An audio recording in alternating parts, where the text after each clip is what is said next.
তো বন্ধুরা, আজকে আমি বানাবো ছোলে চাট। একটা হেলদি রেসিপি। দেখো কি সুন্দর আমি ছোলা আর মুগ সেদ্ধ করে নিয়েছি। আর এখানে সব কিছু চপ করে নিয়েছি। শসা, লঙ্কাটা আমি সেদ্ধ করে নিয়েছি। এখানে কাঁচা পেঁয়াজ, আলু সেদ্ধ, টমেটো কুচি। আর এখানে বাদামটা দেখছো একদম শুকনো খোলায় ভেজে নিয়েছি। আর এখানে আছে ডিম সেদ্ধ। তো এখন একে একে আমি বানিয়ে নেব। আগে দিয়ে দিলাম ছোলা আর মুগটা আমি লবণ দিয়ে সেদ্ধ করছি, তাই জন্য এখন অল্প একটু লবণ দেবো, বেশি দেবো না। আর এর মধ্যে দিয়ে দিলাম একে একে শসা, তারপরে দিচ্ছি টমেটো,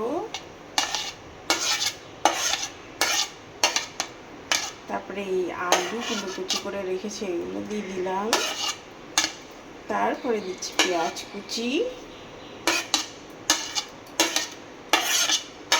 সবশেষে দিয়ে দিলাম লঙ্কা কুচি।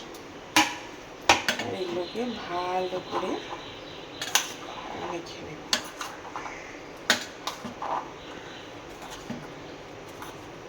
এর মধ্যে অল্প বাদামগুলো দিয়ে দেবো, আর অল্প একটু এর মধ্যে বিট নুন দেবো।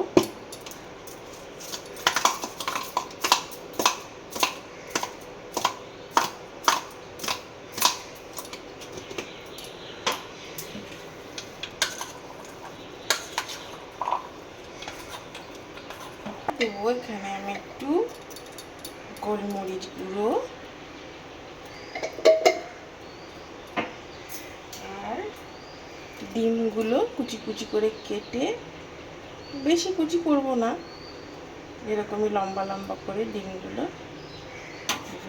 সাজিয়ে দেব।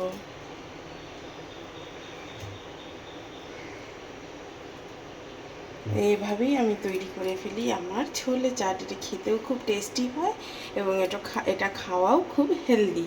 নমস্কার বন্ধুরা।